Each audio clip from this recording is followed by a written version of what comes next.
이번 시즌 처음으로 펼쳐진 금요일 경기에서 우리 수원은 성남을 상대로 기가 막힌 2대1 역전승을 이뤄냈습니다.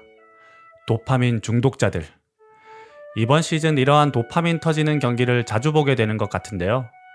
경기 중 마음은 내내 불안하기도 하고 걱정되기도 하는 상황이었지만 언제부터인가 우리 수원은 막판에도 경기를 뒤집을 수 있는 힘이 있다는 걸 느낍니다.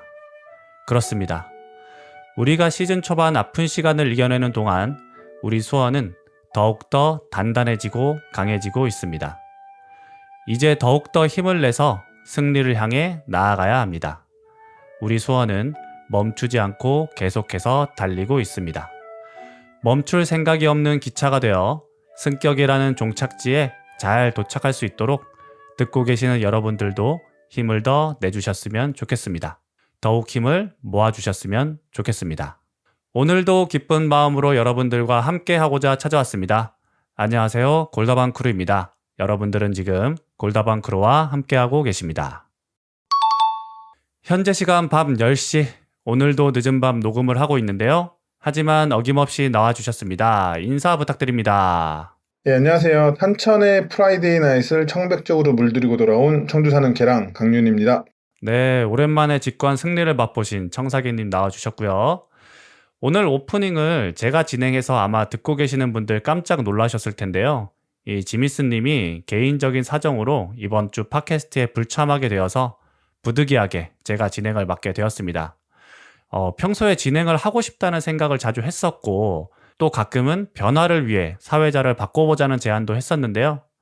사회를 하는 기회가 이렇게 빨리 찾아올 줄은 몰랐고 팟캐스트를 이제 막 시작했는데 이 부담감이 상당합니다. 그래서 다음 주엔 진짜 안 하고 싶습니다. 그러니까 빨리 지미스님이 돌아오시는 걸로. 예, 맞습니다. 그래서 지미스님 개인적인 일 잘 마무리하시고 얼른 돌아오시기를 이 꼴다방 크루 유튜브 채널 바지 사장으로서 명령하겠습니다. 그리고 오늘 특별한 손님을 한 분 모셨는데요. 늦은 밤인데도 기꺼이 나와주셨는데 인사 부탁드리겠습니다. 네, 안녕하세요. 강릉 사는 수원 팬 감자 트리콜로입니다. 골다방 팟캐스트에 초대돼 정말 영광이고 오늘 열심히 한번 해보도록 하겠습니다. 네, 감자 트리콜로 병호님 나와주셨는데요. 저희 영상에서 병호님이 자주 등장을 하셔서 혹시나 경기장에서 알아봐 주시는 분들이 계시진 않을까 궁금한데요. 어떠신가요? 사실 경기장에서 좀 직접적으로 인사해 주시는 분들은 많지는 않지만 인스타를 통해 많은 분들이 인사해 주시고 계시고요.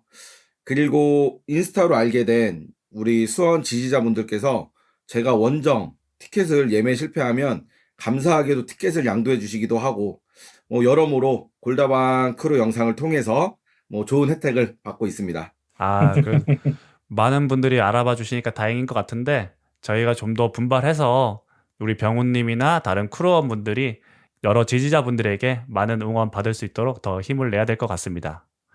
그리고 요즘에 인스타를 보니까 계속해서 직관을 다니시는 것 같더라고요. 이 강릉에서 다니시기가 쉽지가 않으실 텐데 경비도 그렇고요. 어떻습니까?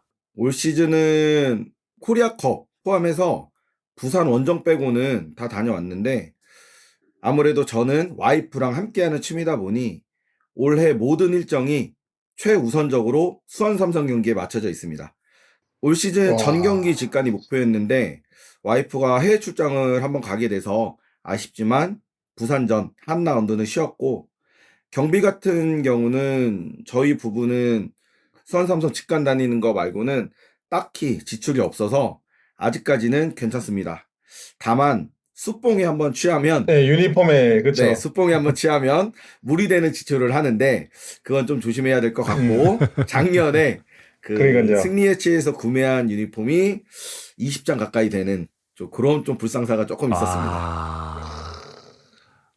20장이면은 한 장에 한 13만 원 잡으면 네, 260만 그쵸. 원이잖아요. 그렇죠. 일반 직장인들의 신입사원 한 달 월급 아닌가요? 그 정도면? 작년에 유니폼 포함 굿즈 유니폼 포함해서 구매한 금액이 대략적으로 한 4에서 500만 원 정도 되지 않나. 와우. 그렇게 조금 무리한 지출을 했습니다. 그래서 올해는 최대한 자중하고 있고요. 그러면 올해 산 유니폼은 갑자기 궁금해졌는데 네. 누구로 마킹하셨습니까? 올해는 일단은 유니폼은 4장, 뭐 출시된 4장은 다 구매했고요. 어, 어웨이부터 구매했습니다. 어웨이는 뭐 많은 분들이 저를 아시는 많은 분들이 잘 알고 계시는 백동규 선수로 어웨이 유니폼 먼저 구매했고요. 그쵸. 백동규 선수 많이 맞아요. 좋아하시고. 그리고 홈 같은 경우는 조금 시간을 두고 구매하고 싶다는 생각에 초반 몇 경기를 보고 구매를 했는데 저는 초반 경기에서 가장 좋게 본 게 가장 힘든 자리에서 헌신하고 있는 최영준 선수를 봤고 그래서 홈 최영준 같은 선수. 경우는 네, 최영준 선수로 마킹을 했고요. 레트로 홈 어웨이 둘 다 과감하게 질렀는데 마킹은 우리 곽 대장님과 통곡의 벽 마토 이렇게 네, 구매했습니다. 오. 마토가 굉장히 인상적이네요. 네. 고민 정말 많이 했어요. 확실히 병호님은 수비 선수를 좀 좋아하시는 것 같아요. 맞아요. 저는 수비수가 너무 멋있어요. 멋지게 들어간 골보다 멋지게 클리어링에는 태클이 저는 더 멋있는 좀 그런 팬이다 보니까 아무래도 수비 선수들한테 눈이 먼저 갑니다. 그 실제 축구 하실 때도 수비나 골키퍼 보시죠? 맞아요. 최종 수비 보거나 아니면은 사이드 수비 주로 보고 그리고 요즘에 제가 30대 경기를 좀 뛰어요. 근데 아무래도 40이 넘었는데 30대 뛰다 게 너무 힘들어서 30대 경기는 골키퍼 보고 있습니다. 30대 초반 애들이랑 뛰면 스피드가 남달라가지고 따라가질 못하는데. 이제. 절대 못 따라가요. 그쵸. 절대 못 따라가고 또 다칩니다. 맞아요. 네. 나이가 이제 저희도 이제 40이 넘었기 때문에 네. 항상 몸 조심하면서 운동해야 됩니다. 네. 이제 병훈님도 병훈님인데 이 아내분께서 점점 더 수원에 스며드시는 것 같아요. 지난번에 그 몸이 아프신데도 경기장을 찾아주셨거든요. 이 뉴비신데 열정이나 뭐 이런 걸 봤을 때는 누구보다 열성 지지자이시지 않을까 싶은데 어떠세요? 뭐 이제 제 와이프의 삶에 수원 삼성이 없으면 안 될 것 같습니다. 뭐 어느 정도냐면 와이프가 올해 그 미국이랑 스페인 출장 다녀왔는데 당연히 수원 유니폼을 챙겨가더라고요. 거기에 회사 다니는 출근 가방에는 아길레온이랑 한교동 주렁주렁 달려 있습니다. 그리고 더 재밌는 거는 저희 와이프를 보셨지만 MBTI 완전 대문자 T예요. 정말 대문자 T의 성향인데 경기장에서는 F가 되고 뭐 이번 그럼 맨날 우신다고. 네네 맞아요. 이번 경기에서도 이기전 선수 골 들어가니까 옆에서 울고 있더라고요. 어김없이. 그 아내분이 올해 2년 차시잖아요. 3년 차신가요? 3년 차. 23년도서부터 저랑 같이 다녔으니까. 와. 하늘 씨랑 같네요. 제일 안 좋은 시기에 맞아요. 입덕해가지고. 그래서 원망 많이 들었죠, 처음에. 재밌는 거 혼자 다 보고 안 좋을 때 데리고 와서. 맞아요. 근데 요즘은 또 그래도 나름 행복 축구 하고 있잖아요. 그죠? 그쵸. 그래도 뭐 계속 지지 않고 있으니까 네. 요즘에는. 요즘에 와이프 만족해 하면서도 또 T 성향이다 보니까 혹평을 할 때는 분석을 할 때는 또 저보다 더 면밀하게 분석하기도 합니다. 오늘의 이 팟캐스트를 준비하시면서 이 아내분의 그런 분석이나 이런 게 같이 들어가 있나요? 그런 분석보다는 와이프가 글을 되게 잘 써요. 그래서 저한테 이렇게 말해라, 저렇게 말해라 이런 코칭이 조금 들어왔습니다. 알겠습니다. 오늘 병훈님의 의견을 한번 기대해 보도록 하겠습니다. 감사합니다. 저희 꼴다방 크루 팟캐스트를 계속 듣고 계시는 분들은 아시겠지만 이 브라이언 님이 개인 사정으로 저희 팟캐스트를 함께하지 못하면서 약간의 공백이 발생했는데요. 그래서 저희가 당분간은 여러 게스트 분들을 초대해서 더욱 다양한 이야기와 의견을 나눌 수 있도록 할 예정입니다. 이 병훈님께서도 정말 감사하게도 일말의 고민도 없이 선뜻 나와주셔서 너무 감사하다는 말씀을 드리고요. 그럼 오늘 병훈님과 함께하는 꼴다방 크루 팟캐스트 성남전 리뷰로 시작해 보도록 하겠습니다. 지난주 금요일 현충일에 열렸던 탄천 원정이었습니다. 상대였던 성남의 하향세가 분명했기 때문에 손쉬운 낙승을 기대했는데 사실 어려운 경기가 펼쳐졌고 천만다행으로 종료 직전에 이기재 선수의 프리킥 골로 귀중한 승점 3점을 챙겨오게 되었습니다. 먼저 이 경기 보신 소감부터 들어보도록 하겠습니다. 강윤님부터 소감 말씀해 주시죠. 구시대적인 표현이지만 또 요즘 사회에 필요한 말을 가져와 봤는데요. 이번 경기를 표현하는 한 단어는 저는 정의구현이라고 해봤습니다. 정의구현. 네, 왜 정의구현이냐면 물론 서로의 입장은 다르겠지만 제가 생각하는 축구는 서로 최대한 부딪혀서 승리를 따내려고 노력한다라는 건데 그러려고 하기보다는 눈살 찌푸려지는 시간 지연 행위 등을 하면서 무승부를 원하는 것 마냥 플레이하던 성남에게 시원하게 패배를 선사해 주었기 때문에 정의구현이다 해봤습니다. 요즘에 저희를 상대하는 팀들이 의도적으로 시간을 끄는 경우가 많은 것 같아요. 예, 너무 많아요. 이번에 진짜 음. 그 성남의 양한빈 골키퍼 어, 아주 부들부들하게 만들 정도로 시간을 끌더라고요. 너무 노련했습니다. 네. 너무 노련했고 네, 그 좋게 표현하면 노련했고. 서울FC 주전 골키퍼답게 주전 골키퍼 출신이죠. 너무 노련했고 저는 우리의 21번은 앞으로 절대 배우지 않아야 하는 노련함이지 않을까 이렇게 좀 생각을 하는 경기였어요. 네, 그러면 병훈님께서는 경기 어떻게 보셨는지 소감 부탁드리겠습니다. 이번 경기 제 소감은 90분 동안 힘 빠지는 경기하다 종료 직전 100년근 승삼을 선물해준 경기였다. 저는 이렇게 좀 생각을 하고 있고요. 100년근 승삼 너무 멋있는 표현인데. 부천전이랑 비교하면 현저히 경기력이 떨어졌고요. 그리고 경기 텀이 매주 일요일날 경기하다가 금요일날 해서 그런지 선수들 컨디션도 전체적으로 좀 좋아 보지 않았고 마지막으로 이기재 선수의 프리킥 역전골이 아니었으면 앞으로 우리 팀이 승격 경쟁을 하는 데 있어서 큰 어려움이 따르지 않았을까 하는 그런 경기였다고 저는 봤습니다. 맞습니다. 이번에 만약에 저희가 승점을 2점을 드랍했다면 인천과 다시 9점 차이가 되는 거였거든요. 그래서 아마 진짜 승격 경쟁이 굉장히 힘들 수 있었는데 천만 다행으로 이기재 선수가 정의 구현을 제대로 했던 것 같습니다. 이 병훈님께서 말씀을 잘 해주셨는데요.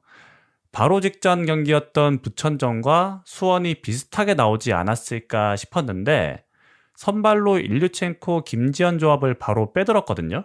지난주 팟캐스트에서도 이 두 선수가 내려오면서 그 공간을 이선 공격수들이 침투하는, 그러니까 밀집 수비나 쓰리백에 대한 해법을 찾은 것 아닌가 이런 이야기를 했었는데 이날 수원의 선발 라인업 그리고 이 라인업을 통해 수원이 무엇을 노렸는지 이야기 한번 해보도록 하겠습니다.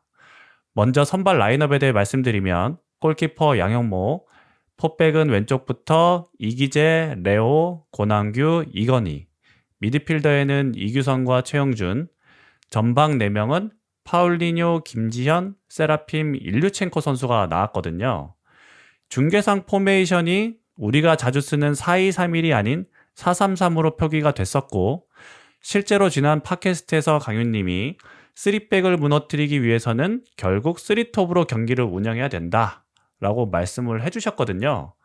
그래서 이번 경기에서의 포메이션도 4-3-3이지 않았을까 싶은데 이날 수원이 무엇을 노렸다고 생각하시는지 강윤님의 의견 들어보도록 하겠습니다. 제가 지난주 팟캐스트에서 성남에 대해서 이제 우리가 분석을 해보면서 박스 안에서 혼전 상황을 잘 못 이겨내고 하프 스페이스를 활용한 컷백 공격을 할 경우 우리가 득점 가능성이 높겠다라고 말씀을 드렸었는데 그렇죠. 이유는 이 성남이 풀백 뒷공간 커버에 아쉬움이 좀 있고 박스 내에서 슈팅 허용수가 많고 그러다 보니 박스 내 슈팅으로 인한 실점이 많았기 때문이었어요. 이 변성환 감독도 이 점을 노리기 위해서 지난 경기처럼 일류첸코와 김지현 선수가 번갈아 가면서 내려오거나 혹은 뭐 파울리뉴와 김지현의 스위칭을 활용하는 건 유지하면서도 박스 내의 숫자를 좀 더 많이 두려고 노력을 했다라고 전 봤습니다. 그래서 이렇게 3톱에 가까운 포메이션으로 나와서 측면에서 플레이할 땐 많은 선수들이 박스에 가담하는 형식으로 이 성남이 지난 그 빅버드 원정 경기에서처럼 라인을 끌어올렸었지만 지속적으로 저희가 수원이 사이드에서 공격을 전진시키면서 상대 수비를 좀 내려앉히고 박스 내로 볼을 투입하려는 시도를 통해서 성남의 골문을 잘 위협했다. 저는 이렇게 봤습니다. 자, 이어서 우리가 지난주 성남은 공격적으로 나올 것이고 그래서 우리가 좀 쉽게 이기지 않을까 이렇게 예상을 했거든요. 그런데 막상 경기 뚜껑을 열어보니까 성남의 저항이 대단했습니다. 어려운 경기를 했다고 봤는데 이 부분 각자 어떻게 보셨습니까? 예, 몇 가지 복합적인 이유가 있다라고 저는 생각을 하는데, 우리가 이제 녹음하는 녹음일 기준으로 어제 공개되었던 구단 공식 영상을 보면 경기 준비 기간이 짧아서 선수들이 온전하게 회복되지 않았다라고 이제 변성환 감독이 얘기를 하더라고요. 지난주 토요일 날 경기를 치렀던 성남에 비해서 하루가 더 부족했던 수원의 경기 컨디션이 완벽하지 않았던 이유도 일단 있어 보였고, 두 번째로는 이 온전하지 못한 컨디션으로 인해서 90분 내내 같은 식의 경기 컨디션을 보여줄 수 없다라고 여겨서 좀 선제골 득점 이후로는 좀 내려서는 형태를 취했던 것이 오히려 더 악수가 되지 않았나, 이렇게 생각을 하고, 마지막으로는 이제 성남의 좌우 풀백이 적극적으로 올라오면서 공격을 가담해줬는데, 방금 전에 건너스님 말씀하신 것처럼 우리 공격수들은 어쨌든 제가 말한 것과 건너스님 말한 게 같은 게, 중앙으로 모여서 박스의 가담을 높였으면 결국 사이드 풀백에서 올라와서 크로스가 와야지 이제 공격이 되는 건데, 그렇죠. 성남의 좌우 풀백이 오히려 적극적으로 올라오면서 그것을 제어하지 못하니까 우리 풀백들이 수비하기 바빠지고, 특히 우측 풀백인 이건희 선수가 전진이 어려워지면서 상대적으로 우리가 수세에 몰리게 되지 않았나, 저는 이렇게 봤습니다. 병호님은 어떻게 보셨나요? 저도 좀 비슷한 맥락이긴 한데, 저의 이번 성남점의 포커스는 저는 세라핌 선수였습니다. 그 세라핌 선수의 활약에 따라서 앞으로 우리의 경기 결과가 많이 달라지지 않을까? 이런 생각을 하면서 봤고, 부천전이랑 다르게 이번 성남전에서 사실 세라핌 선수 같은 경우는 전반 5분 중거리 슛, 유효 슈팅이었죠. 유효 슈팅 외로는 그렇죠. 개인적으로는 큰 활약이 없지 않았나, 저는 이렇게 생각을 했습니다. 네, 그리고 부천전 후반 4골을 넣었던 그 대승을 할 수 있었던 가장 큰 이유도 저는 세라핌의 미친 활약이 있었기 때문에 그랬지 않았나 라는 생각을 해서, 이번 성남전에서는 세라핌 선수의 경기력이 많이 아쉬웠고요. 조금 더 다르게 생각을 하면 이제 성남전에서 브루노 실바 후반 교체로 들어왔고, 파울리뇨 선수는 선발로 돌아왔기 때문에 이제 우리의 공격 선택지가 분명히 많아져서 세라핌의 남은 모든 경기를 또 기대해봐도 되지 않을까, 이런 생각도 해봅니다. 성남전이 생각보다 그렇게 많이 덥지는 않았나 봐요. 그런가 봐요. 세라핌이 더워야지 잘하는데 근데 사실 저는 부천전만큼 덥지가 않았나 봐요. 요즘에 그 N석에서 안 보고 거의 그 2층 테이블석에서 보거든요, 홈 경기는. 예. 근데 오랜만에 원정에서 일어나서 서핑을 하니까 그 컨디션 조절을 못했습니다. 그래서 너무 힘들어가지고, 사실 덥기도 했고요, 저는 개인적으로. 너무 더웠는데, 더 져야 될 것 같습니다, 우리 세라핌 선수를 위해서. 네. 그 지난주보다 이번 주가 주중이 훨씬 더 덥더라고요. 맞아요. 네, 30도까지만 이제 올라가려고 하니까 세라핌 잘해주겠죠, 이제 이번 주말 경기에는. 잘해야 됩니다, 이번 주말에. 이제 날씨가 거의 30도, 강릉은 아마 30도 정도 되죠. 맞아요. 오늘 31도 이 정도까지 올라가더라고요. 와우. 그러니까 다가오는 인천전에는 네. 이 세라핌 선수가 한 3-4골 넣어주지 않을까, 이 더위를 기점으로. 문제는 인천 때 비가 온다는 얘기가 지금 있습니다. 아하. 비가 온다는 예보가 큰일이네요. 있고. 예. 그리고 오늘 보니까 인천전 원정석도 매진으로 됐더라고요. 네, 맞아요. 네. 그래서 정말 양 팀이 아주 치열하게 붙을 것 같습니다. 세라핌을 믿습니다, 그래도. 이 오랜만에 파울리뇨 선수가 부상 복귀 이후에 진짜 오랜만에 골을 터뜨렸거든요. 또 이제 파울리뇨 선수가 한 번 또 넣으면 몰아치는 선수이기 때문에 인천전에서도 이제 골을 넣을 거라고 기대가 좀 되는데, 이번 성남전에서의 파울리뇨의 골, 이 병호님께서 선제골 장면에 대한 설명과 골 장면에 대한 의견 말씀해 주시면 좋을 것 같습니다. 네, 파울리뇨 선수의 골은 전반 8분 만에 터졌는데요. 개인적인 생각이긴 하지만 조금은 운이 따른 골이지 않았나, 그렇게 생각을 합니다. 네, 최영준으로부터 시작된 전개가 세라핌의 크로스로 연결이 되었는데, 사실 이때 세라핌의 크로스가 썩 좋지 않았어요.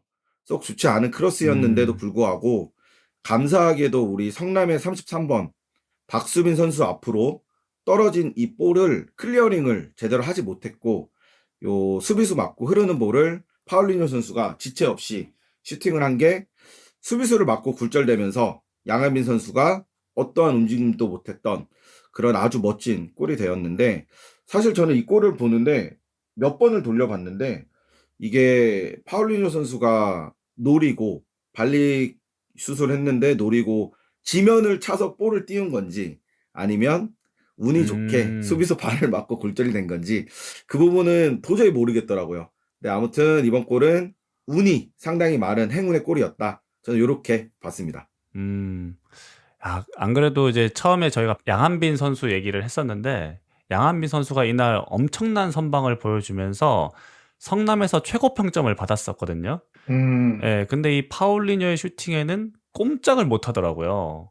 진짜, 파울리뉴 선수가 기가 막히게 잘 찬 골이라고 생각하고, 앞서 말씀드렸지만 또 파울리뉴 선수가 몰아넣는 선수 아니겠습니까? 그래서, 맞습니다. 예, 다가오는 인천전에서도 골을 넣고, 더워지는 날씨에 세라핀도 골을 넣고, 두 선수가 아주 골을 빵빵 넣어줬으면 좋겠습니다. 자, 우리의 선제골 이후에 성남이 거세게 밀고 나왔는데요. 그 결과 PK를 내줬고, 이를 후이즈가 득점하면서 1대1 동점이 되었습니다. 그런데 저는 이 PK가 다소 좀 의아했어요. 왜냐하면 이건희 선수가 고의적으로 김주원 선수를 가격한 게 아니라 몸싸움하는 과정에서 의도치 않게 맞았다고 봤거든요.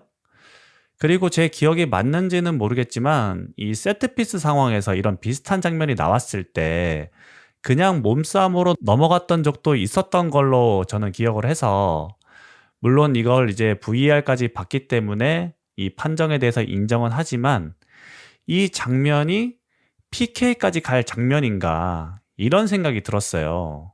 전반 그 33분이었죠. 성남의 코너킥 상황에서 성남의 김주원 선수가 골대로 세대로 했고, 말씀하신 것처럼 그것을 막기 위해서 이건희 선수가 마킹이어서 따라가다가 몸싸움이 발생했는데, 그 화면을 보시면 그 과정에서 이건희 왼팔이 김주원의 얼굴을 스치는 상황이 발생을 합니다. 심판이 이를 반칙으로 판정했고 성남에게 페널티킥이 주어졌는데, 저는 그 몸싸움을 하는 와중에 선수들끼리 손을 사용하는 것은 어느 정도 허용되는 부분이고, 음, 또 뒤에서 김주원이 이건희를 잡으면서 이걸 뿌리치는 동작이 자연스럽게 나왔다고 봤어요. 이건희 선수의. 음, 예, 왜냐면 유니폼을 잡아당긴 그 모습이 나오거든요. 김주원이 이건희의 유니폼을. 그래서 그랬군요. 그걸 예. 뿌리치려고 이제 손을 냈는데 그게 하필 얼굴로 가는 바람에 심판 성향에 따라서는, 그리고 이날 경기도 꽤나 거칠어서 그런 다른 판정들에 비해서는 이건 너무 예민한 게 본 게 아닌가. 이런 음, 생각이 솔직히 좀 들었고요.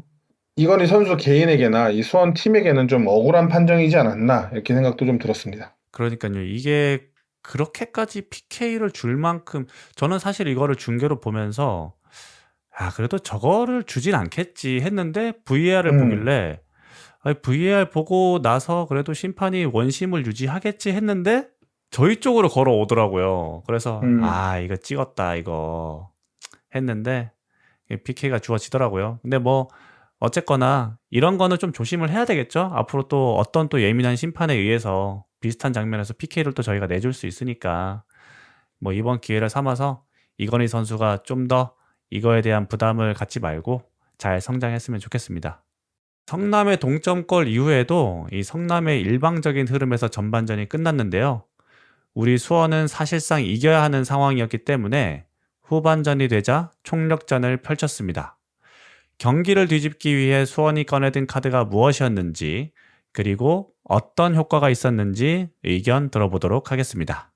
앞서 말씀드린 대로 이 전반전의 수원은 상대 풀백의 전진을 제어하지 못하면서 어려움을 많이 겪었습니다. 그래서 미드필더 한 명을 측면에 가담시키면서 측면에서의 숫자 싸움을 적극적으로 가져가고자 했다라고 저는 봤는데요. 특히 이제 후반 59분에 최영준 선수를 대신해서 들어온 이민혁 선수의 측면 가담이 좋았습니다. 성남의 왼쪽 풀백 정승용 선수의 전진에 우리 이건희 선수나 이런 선수들이 고전을 했기에 전반전과 달리 밀리지 않고 우리 우측 풀백 이건희 선수가 좀 전진하면서 측면의 플레이를 만들어가기 시작하는데요. 이게 숫자로도 드러납니다. 최영준 선수가 총 59분 정도를 플레이하면서 이건희 선수에게 5개의 패스를 주고 이건희 선수로부터는 3개의 패스를 받았어요. 음, 59분을 뛰면서 주고받은 게 8개밖에 안 된다는 게 좀 아쉽죠. 오른쪽 공격이 잘 안 됐다는 얘기네요, 저희가. 그렇죠, 그렇죠. 예. 그런데 후반에 투입돼서 31분 정도를 뛰었던 이민혁 선수는 이건희 선수에게 9개의 패스를 주고 이건희 선수로부터는 11개의 패스를 받습니다. 확 차이가 훨씬 많이 더, 나네요. 네네네, 오른쪽 가담을 했고, 그러면서 주고받는 숫자가 늘어난 거죠. 뭐, 물론, 그 만들어가는 과정에서 짧게 주고받은 숫자도 분명히 있긴 하지만, 그래도 그만큼 가까이 가졌기 때문에 그런 숫자가 늘어났다고 저는 보기 때문에 이 수치를 가져와 봤고요. 미드필더와 풀백이 주고받는 숫자가 확실히 늘었고, 그러면서 우측면에서의 공격이 활기를 찾기 시작했다. 저는 그렇게 봤습니다.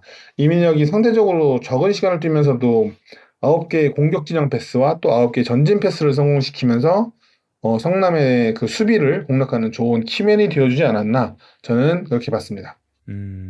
병호님께서는 어떻게 보셨습니까? 저는 경기 막판에 우리 수원은 평소와는 다른 교체로 경기를 마무리했다라고 생각을 하는데요. 사실 경기 막판의 교체는 저는 현장에서는 굉장히 이해가 되지 않은 교체였어요. 경기 내내 수원의 전방을 책임졌던 일류첸코, 김지영 같은 높이가 좋은 선수들은 다 교체 아웃이 되고 후반에 들어왔던 우리 선수들은 브루노 실바, 강영묵, 파울리뇨 등 키가 작은 선수 중심으로 좀 역전을 노렸거든요. 일반적으로 잘 아시겠지만 경기 막판에는 많은 팀들이 동점골 혹은 역전골을 넣기 위해서 크로스에 집중하면서 키 큰 선수들로 경기에 임하는 것과는 매우 다른 전개였다고 볼 수 있었어요. 전방 압박을 통한 짧고 빠른 패스를 이어갔고 후반 막판에 파울리뉴 선수가 페널티 박스 바로 앞에서 파울을 얻고 이기자 선수의 프리킥으로 종료 직전 극적인 2대1 승리를 했는데 경기 후에 저는 꼭 그 인터뷰를 찾아보는 습관이 있는데 인터뷰를 보니 우리 변상환 감독님이 높이보다는 스피드를 위한 교체였다고 그렇죠. 네, 속도를 있는 맞아요. 선수들을 사용했다 네네. 하더라고요. 스피드를 위한 교체였다고 밝혔고 종종 이해하기 어려운 교체도 있었지만 이번 성남전의 마지막 교체 전술은 정말 좋은 전술이지 않았나 이렇게 생각을 했습니다. 그 최영준 선수가 부천전에도 그렇고 전반에만 뛰고 후반전에 이제 이민혁 선수랑 교체가 됐었잖아요. 이 최영준 선수가 되게 좋은 선수인 건 맞는데 이번 경기에서도 낮은 위치에서 플레이하지 않고 되게 높은 위치에서 플레이를 하더라고요. 그러면서 약간 좀 몸에 맞지 않는 그런 롤을 부여받지 않았나 싶은 생각이 들어서 저는 개인적으로 좀 최영준 선수의 플레이가 좀 아쉬웠거든요. 근데 이제 후반전에 이민혁 선수가 들어오고 또 강현목 선수나 브루노 실바 선수가 들어오면서 우리의 공격이 조금 더 살아났다는 느낌을 받았었는데 강윤님이랑 병훈님 의견을 들어보니까 비슷한 것 같아요. 그리고 쓰임새가 이제 좀 다르니까 최영준 선수가 그렇죠. 서울 이랜드나 이제 인천전처럼 우리가 좀 더 수비적으로 나가야 되는 팀들과 붙을 때는 지금보다는 훨씬 더 내려서서 자기가 어울리는 익숙한 옷을 입고 잘 활약해주지 않을까 이런 생각도 좀 합니다. 근데 어쨌든 이제 최영준 선수랑 이민혁 선수가 다른 유형의 선수고 또 이제 상대의 전술이나 우리의 전술 변화를 가져갈 때 이제 우리의 전술을 바꿀 수 있는 그런 선수이기 때문에 좋은 교체였다고 저도 생각을 하고요. 이 선수의 교체는 조금 의외였는데 이 후반 종반에 갓 영입된 황석호 선수가 교체로 투입이 됐잖아요. 이적하자마자 바로 투입이 되어서 이 부분이 되게 의외하다 싶었는데 지난주에 저희가 이제 편집되긴 했지만 이 황석호 선수 영입에 대해서도 저희들끼리 의견을 나눴었잖아요. 이 경험이 많고 우승 DNA를 가지고는 있지만 적지 않은 나이 그리고 현재 폼에 대한 우려도 있었거든요. 이 병훈님과 강윤님은 이 황석호 선수의 영입에 대해서 어떻게 생각하시는지 좀 궁금합니다. 사실 처음 황석호 선수 이적 루머가 있을 때 굳이? 왜? 라는 생각을 했어요. 우리에게는 91년생 베테랑 권한교라는 센터백이 분명히 있는데 왜 89년생 센터백을 또 영입하나 이런 좀 이해가 가지 않는 부분들이 상당히 있었고요. 황석호 선수가 선수로서의 가치가 낮다는 의미는 절대 아닙니다. 다만 우리는 올해 무조건 승격해야 되고 내년에는 K1에서 뛰어야 하는 팀인데 그러면 내년에도 분명히 우리 팀에서 함께 할 선수가 있어야 되는 게 맞지 않나 라는 생각을 하고 있는데 축구 선수로서의 황혼기인 선수를 굳이 지금 영입할 필요가 있나? 라는 생각을 했고요. 근데 또 조금 다르게 생각을 해보면 우리가 지금 매경기 실점을 하고 있어요. 매경기 실점을 하고 있는 이런 그렇죠. 상황에서 예. 분명히 높은 수준의 센터백 영입은 필요하다라는 데는 동의를 하고 현재 시장에서 과연 황석호만한 그레이드를 가진 센터백이 있나를 고민했을 땐 사실 없는 것도 사실이거든요. 그래서 그렇죠. 예. 어쨌든 우리 선수가 됐으니까 조금은 더 믿고 응원하려고 합니다. 강윤님은 지난주에 저희가 편집이 됐는데 어떻게 생각하십니까? 예, 제가 그때도 좀 열변을 토했는데, 이 황석호 선수는 뭐 모든 분들이 잘 아시다시피 올림픽 동메달리스트죠. 한국 축구가 거뒀던 최고의 성과 중 하나인 올림픽 동메달에 그 팀의 주전으로 뛰었던 2012년 런던 올림픽 주전 선수였던 수비수고요. 한국과 일본에서 뛰면서 총 8번의 우승을 경험했던 훌륭한 선수이자 경험 많은 선수입니다. 대단히 많은 우승 트로피를 들어 올렸죠. 특히 이제 선수 개인의 최전성기였다라고 보이는 2012년서부터 16년까지는 이 초등학생 시절 육상 선수였을 정도로 빨랐던 발을 통한 뒷공간 커버와 좋은 피지컬을 활용한 경합에서 강점이 매우 두드러지는 선수였습니다. 그래서 이 시기에 거의 매년 우승컵을 들어요. 리그나 아니면 FA컵 이런 식으로.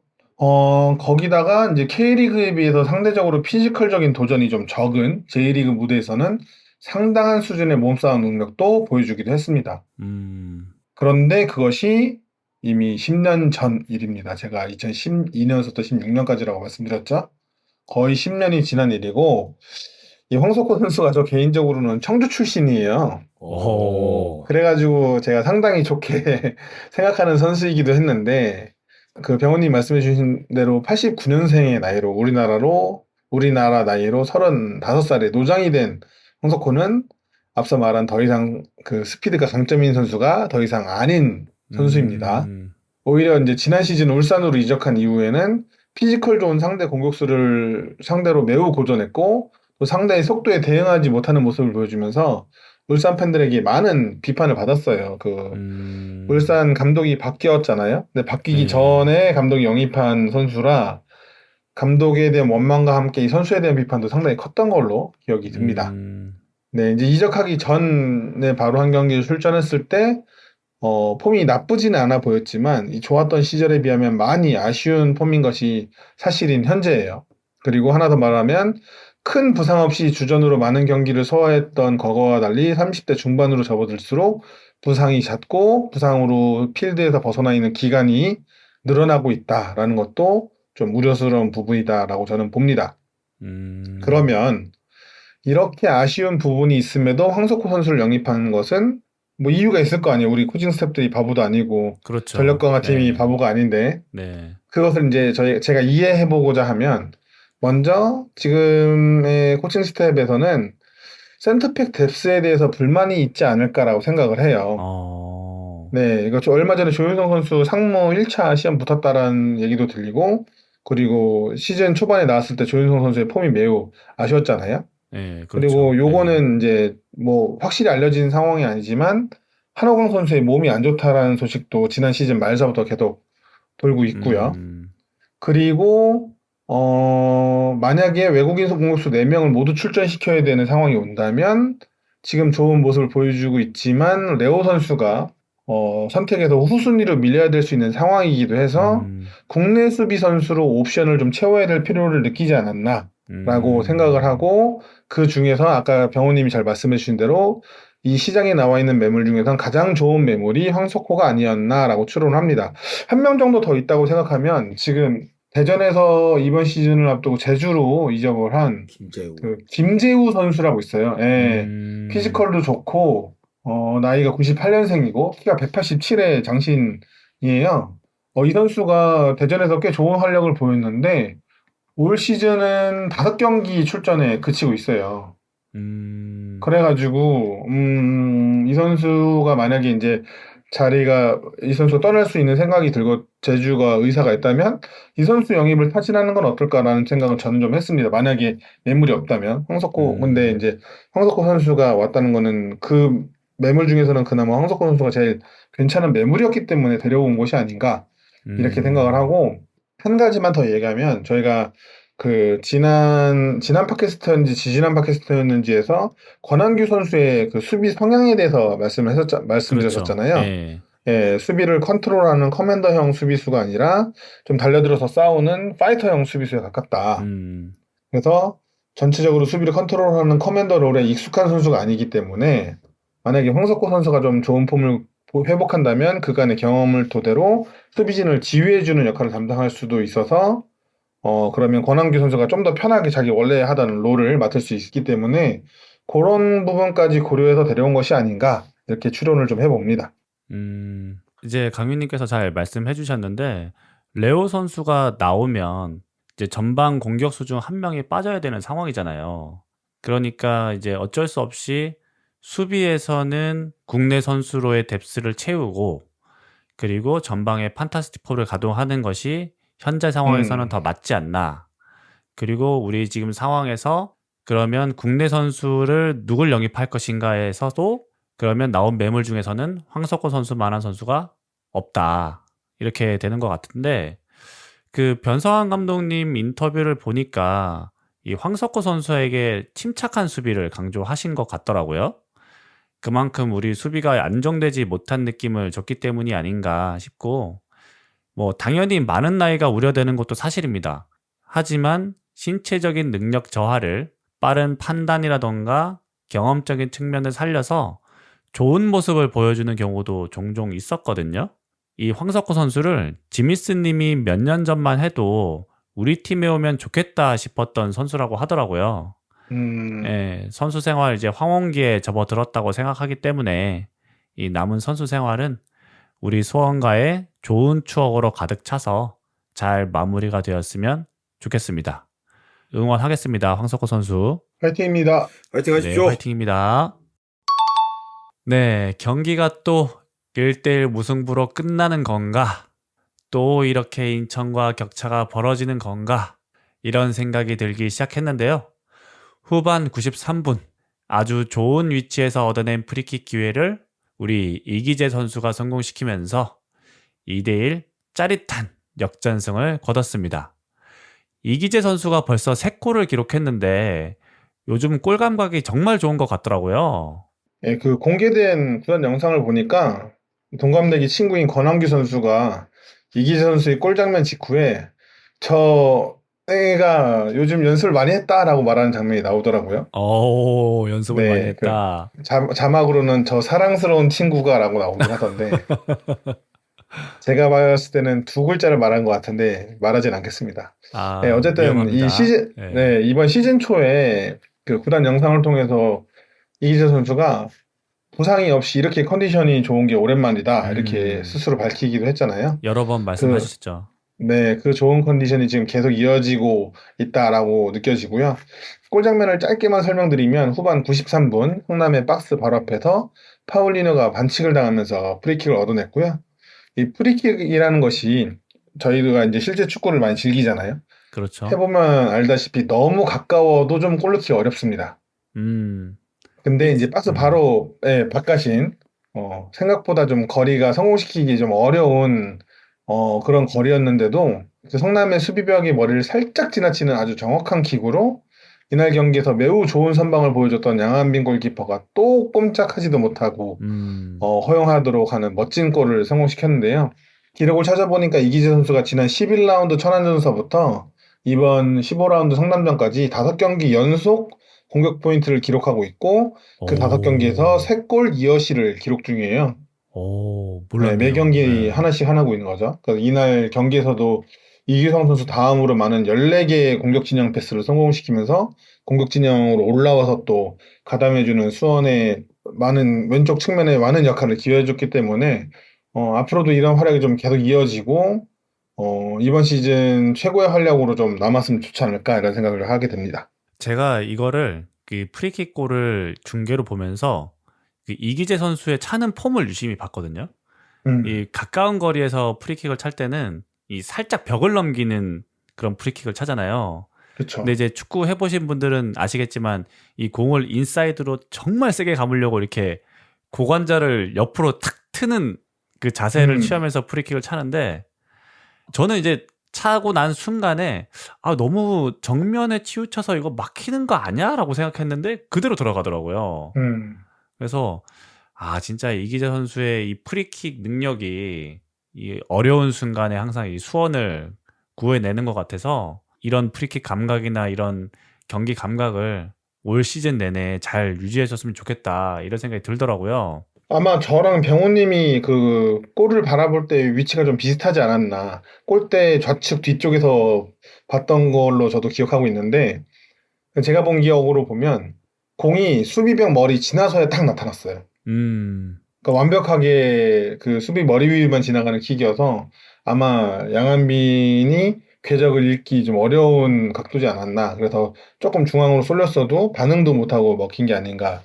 그래서 아주 매우 날카로운 프리킥이었다는 거를 다시 한번 말씀드리고 싶었습니다. 저는 그 이기재 선수가 프리킥 차는 순간 이기재 선수의 발이 떠난 공이 골대 상단으로 보였어요. 상단 위에 있는 걸로 딱 순간 보여서 떴다 하는 순간 골망이 흔들리더라고요.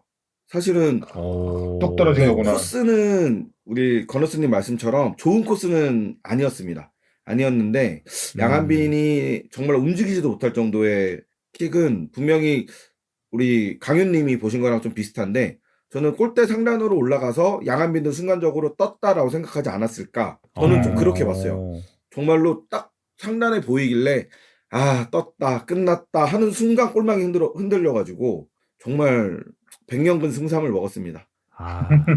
근데 뭐 양한빈 골키퍼가 아마추어도 아니고 네. 엄청 그쵸. 대단한 선수인데 뭐 코스가 가까웠던 안 가까웠던 꼼짝을 하지 못했다는 네. 건 이기재 선수의 프리킥 골이 완벽했다는 거겠죠. 정말 좋았어요. 맞습니다. 예. 어쨌든 이 이기재 선수의 프리킥 다음 경기에서도 그리고 그 다음 경기에서도 계속 보고 싶네요. 이기재 선수가 2022년에 K1 도움항하지 않았나요? 맞아요. 네. 14개도. 도움항하고 국가대표 그때 처음으로 간 것 같은데 K2에서는 3골 넣고 있으니까 뭐 득점왕도 한번 노려보면 어떨까 이렇게 또 생각을 해봅니다. 프리킥으로 득점왕 할 수 있기를 네네. 응원해 보고요. 자, 다행스럽게도 이날 승리를 통해 인천과의 승점 7점 차를 유지하면서 계속 추격할 힘을 얻지 않았나 싶은데요. 하지만 성남전을 토대로 우리 수원이 어떤 부분을 보완해야 한다고 보십니까? 우선은 이 활동량에서 좀 성남에게 밀렸던 점이 아쉽다라는 생각이 일단 들었고요. 성남 미드필더 선수들이 간격을 촘촘하게 하면서 굉장히 많이 뛰어주더라고요.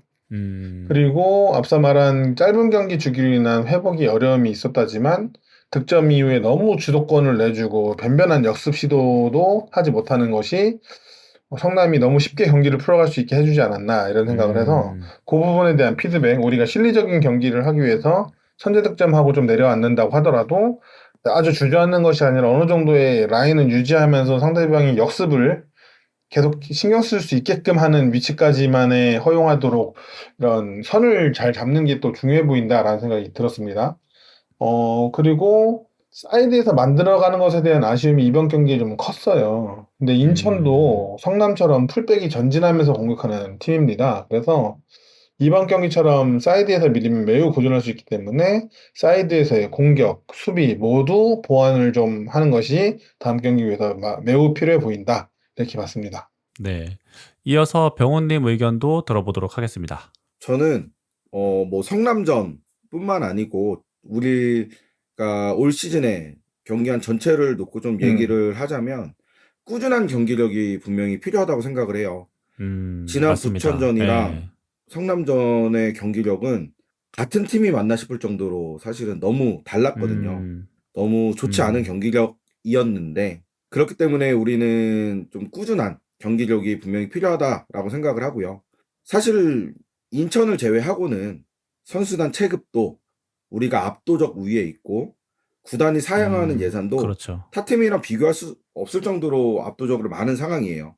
우리가 현재 뭐 맞습니다. 12경기 무패를 달리고는 있지만 2연승이 우리 지금 최다 연승이고 2연승밖에 못하고 있다라는 거는 사실 경기력이 꾸준하지 못하다라는 얘기도 된다라고 저는 생각을 하거든요. 그렇기 때문에 저희는 좀 기복 없는 경기력, 꾸준한 경기력을 유지하는 게 우리 팀에 꼭 필요하지 않나 좀 이렇게 생각을 했습니다. 맞습니다. 진짜 부천전이랑 성남전 비교하면 진짜 같은 팀이 맞나 싶을 정도로 전술이 완전히 달랐기 때문에 이런 꾸준함, 그러니까 경기력에 대한 일관성, 전술의 일관성이 좀 필요할 것 같고요. 사실 저는 성남전을 보면서 이 성남이 준비를 훨씬 더 많이 했다, 훨씬 더 잘했다 이런 느낌을 많이 받았어요. 그래서 성남이 이 미드필더에서의 숫자 싸움이라든지 측면에서의 세부 전술이라든지 이런 것들이 더 좋았고 우리는 거기에 되게 고전했다. 한마디로 성남이 어떻게 나올지를 잘 대비하지 못했다. 이런 느낌을 받았기 때문에 앞으로는 상대팀의 그런 전술이라든지 아니면 우리가 예상하지 못한 전술을 들고 나오더라도 즉각적으로 바로바로 반응할 수 있는 그런 능력이 좀 필요하지 않을까. 그리고 공격에서도 일관성 있는 전술이나 세부 전술이 좀 필요하지 않을까. 이런 느낌을 경기를 보면서 좀 받았습니다. 자, 어쨌든 성남전 저희가 승리하면서 기분 좋게 마무리를 했고요. 이 마지막으로 이 경기의 MOM까지 선정하고 오늘 성남전 이야기는 마무리하도록 하겠습니다. 병호님이 생각하시는 이날 경기의 MOM 누굽니까? 네, 제가 생각하는 성남전 MOM은 이기재 선수입니다. 후반 추가 시간이 네, 이기재 선수. 후반 추가 시간이 5분 지어진 경기에서 정확히 이기재 선수가 프리킥을 찬 시간이 후반 95분이었거든요. 본인의 킥 한 방으로 경기의 결과가 결정되는 좀 극적인 상황인데 완벽한 프리킥 골을 넣었기 때문에 저는 이거 하나만으로도 당연히 이기재 선수가 MOM을 받아야 된다. 이렇게 생각을 하고 있습니다. 네, 이기재 선수 MOM으로 뽑아주셨고요. 강윤님이 생각하는 MOM 누굽니까? 저도 결국엔 이기재로 귀결된다.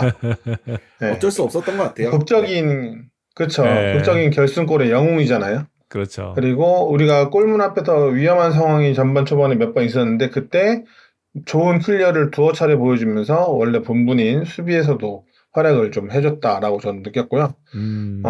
지금 득점도 어쨌든 어시스트도 올리고 있기 때문에 기왕 이렇게 된 거 시즌 10-10 정도 기록하면서 22년에 이어서 도움왕에서도 올라와서 1, 2부 모두에서 도움왕을 기록한 선수가 좀 됐으면 좋겠다. 1, 2부 모두에서 득점을 기록한 선수가 말컹 선수가 유일하잖아요. 그죠? 경남에서 뛰었던. 네. 2부에서 득점왕하고 올라오자마자 1부에서도 바로 득점을 했었는데 거꾸로지만 어쨌든 이기재 선수가 1부에선 했으니까 2부에서도 도움왕을 기록하면서 1, 2부 모두 도움왕을 기록한 선수가 되었으면 좋겠습니다. 네. 강윤님과 병훈님 모두 이기재 선수를 MOM으로 선정해 주셨고요. 뭐 당연한 것 같아요. 이기재 선수. 뭐 저도 사실 MOM을 뽑아보자면 이기재 선수를 뽑았는데 이날 평점을 7.8점을 받으면서 수원에서 가장 높은 평점을 받았습니다. 이기재 선수가. 그래서 저희 모두 이기재 선수를 MOM으로 뽑았고요. 이렇게 성남전 이야기는 마치고 다가오는 인천전 프리뷰를 시작해 보도록 하겠습니다. 네, 다가오는 6월 15일 인천과의 경기가 빅버드에서 치러지게 되는데요. 우리가 이미 지난 3일절에 숭이 원정에서 패배했기 때문에 이번 경기에 임하는 팬들과 선수들의 태도가 다를 수밖에 없는데요.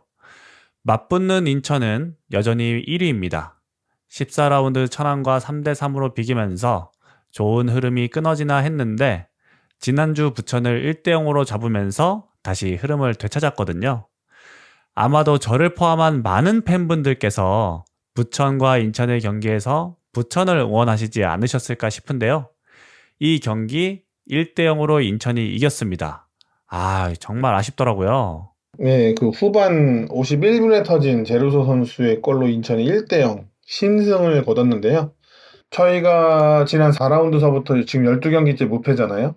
인천도 마찬가지로 지난 4라운드서부터 12경기 무패인데 15라운드까지 결과를 보면 인천은 10승 2무, 수원은 8승 4무예요. 그러니까 승점차가 이렇게 벌어질 수밖에 없는 지금 상황이어서 결국에는 우리는 맞대결로 이 승점차를 좁혀나갈 수밖에 없는 상황입니다. 그렇죠. 부천전 얘기를 조금만 더 해보면 인천에 공세가 분명히 있었지만 부천 선수들이 잘 버티면서 그 기록은 인천이 매우 앞선 걸로 나왔지만 그 기록에 비해서 경기 분위기는 상당히 팽팽하게 흘러갔어요. 그런데 후반 초반에 인천이 후반 5분 만에 득점을 하면서 그 기세가 넘어가게 됩니다.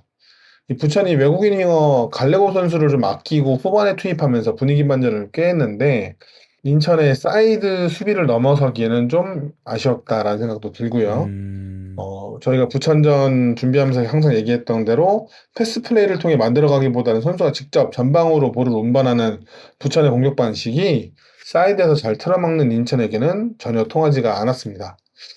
예, 한편 A매치 차출로 인해서 무고서 선수가 벤치에서 시작을 했기에 인천도 최전방의 무게감이 좀 떨어져 보이긴 했는데요. 11개의 슈팅, 그 중에 8개가 박스 내의 슈팅을 기록했고, 그 중에 5개가 유효 슈팅이었지만 득점은 1득점에 그쳤습니다. 이 무고서 선수가 없을 때의 전방의 아쉬움을 어떻게 해결하는지가 또 인천에게 좀 중요한 숙제로 보이고요. 그래도 좌우 측면의 외국인 윙어 바로우와 제루소의 매서움은 여전했고, 특히 제루소 선수의 폼이 상당히 좋아 보여서 수원이 이에 대한 대비를 좀 잘해야 될 것 같다 생각을 했습니다. 제가 이날 경기를 후반전에 이제 보기 시작했는데 진짜 거짓말 안 하고 딱 트니까 제루소가 골을 넣더라고요. 그래서 그렇으면 틀어갖고 그러네. 참 진짜 부천 응원하려고 틀었는데 골 먹고 인천의 승료. 화가 좀 많이 났는데, 좀 화가 좀 많이 났는데, 이 강윤님께서 방금 언급해주신 인천의 제르소와 바로의 양 윙어들이 이제 뭐 모든 분들이 그렇게 생각하시겠지만 인천의 가장 큰 강점이자 또 전력이잖아요. 그래서 우리가 이 양 윙어들 어떻게 제어했으면 하는지 의견 한번 들어보도록 하겠습니다. 저는 인천전에서 우리 사이드 수비수들이 볼을 뺏기 위한 무리한 수비를 하지 않았으면 좋겠어요. 빠른 윙어 선수에게 무리하게 도전했다가 볼을 뺏지 못하면 우리가 흔히 말하는 뒷공간이 통짜가 나게 되거든요. 사실은 뒷공간이 그렇죠. 통짜가 나면 그것만큼 위험한 상황이 없기 때문에 저는 우리 사이드 수비수들이 공을 뺏기 위한 무리한 수비를 하기보다는 좀 뒷공간을 내주지 않는 좀 안정적인 수비를 했으면 좋겠고, 그리고 윙어들이 빠르기 때문에 우리 중앙 수비수들이 언제든 이 사이드 수비수들을 커버 들어갈 준비를 좀 철저히 하고 나왔으면 좋겠다라는 생각을 했고요.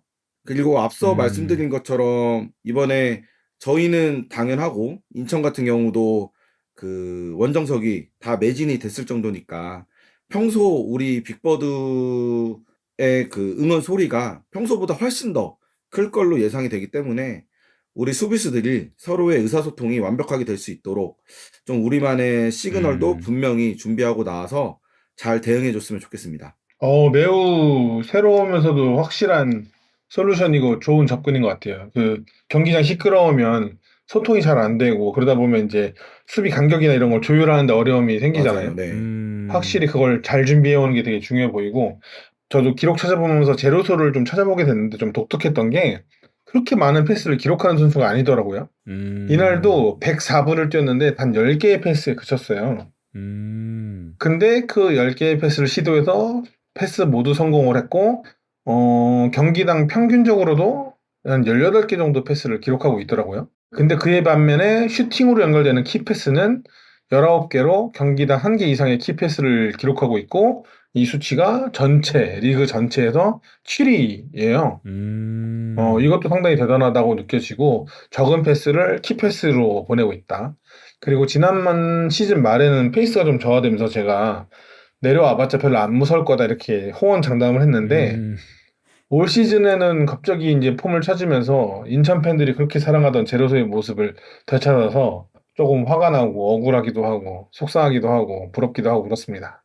이 제르소하고 바로우는 사실 K리그 1에서도 통하는 특급 윙어잖아요. 그렇죠.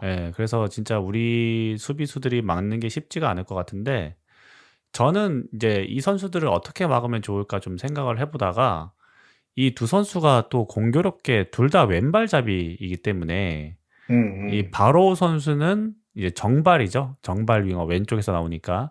그리고 제르소 선수는 이제 오른쪽에 출전해서 이제 역발 윙어가 되는데 스타일이 또 완전히 다르잖아요, 두 선수가. 그렇죠. 예, 바로 선수는 안으로 들어와서 슈팅보다는 또 크로스를 이제 하는 유형이고 또 제르소 선수는 직접 또 안으로 몰고 오면서 슈팅을 시도하는 선수이기 때문에 이 선수들의 성향을 좀 잘 파악해서 수비에 대한 전술을 갖출 필요가 있지 않나라고 생각하고 저는 이제 병훈님이랑 살짝 좀 다른 의견인데 오히려 이 선수들이 볼을 잡지 못하도록 좀 타이트하게 붙어줄 필요가 있지 않을까. 그러니까 아예. 예, 공간을 내주면 이 선수들이 워낙 발재간이 좋아서 드리블로 제껴버리는 스타일이기 때문에 바짝 붙어가지고 돌아서지 못하고 백패스를 줄 수밖에 없는 그런 상황을 좀 만들면 좋지 않을까.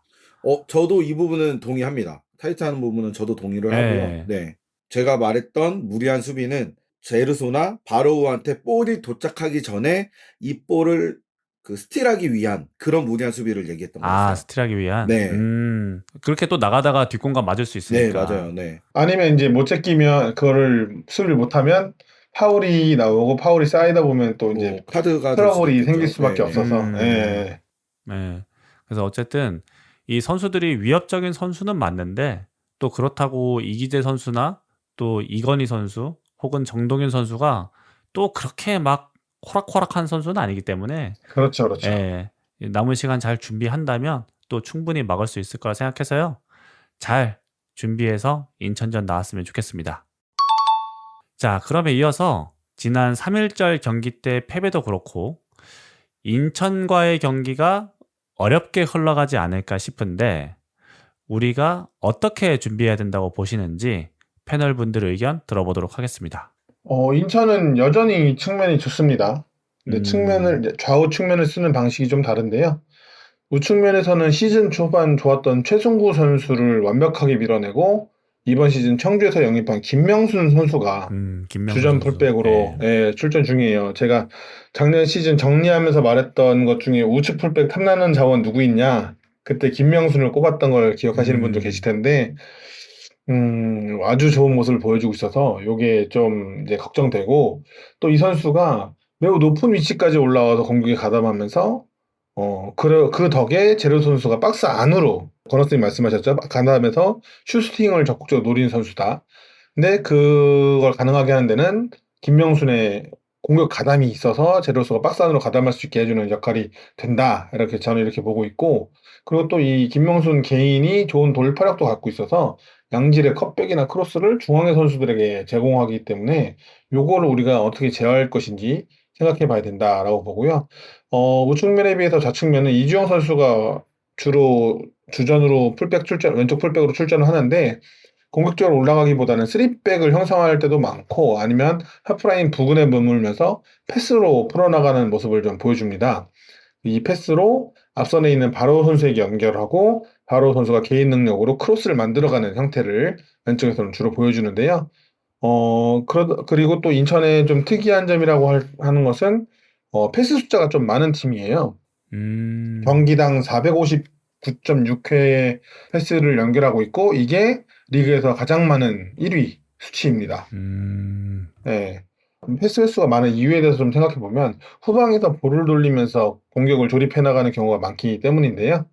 4백으로 나오지만 빌드업 시에는 이주용이 내려오면서 3백을 만들어요. 그리고 이 세 선수가 많이 주고받으면서 공격을 만들어갑니다.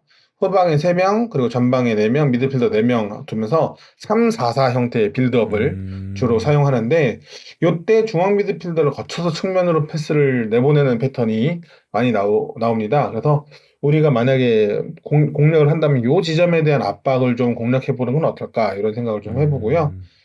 측면을 나가는 것을 어떻게 막는 것인가가 이번 인천을 상대하는 핵심이 되지 않을까 저는 이렇게 보고 있습니다. 저는 그 지난 인천과 부천 경기 종료 후에 그 윤정환 감독의 인터뷰를 좀 주의 깊게 봤는데요.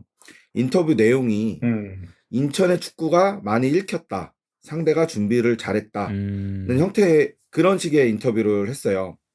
일로빈이 끝난 지금 뭐 인천도 그렇고 우리도 그렇고 많은 팀들의 주요 전술은 다 노출이 됐다라고 생각이 되고 그렇기 때문에 상대의 준비는 더 철저해진다.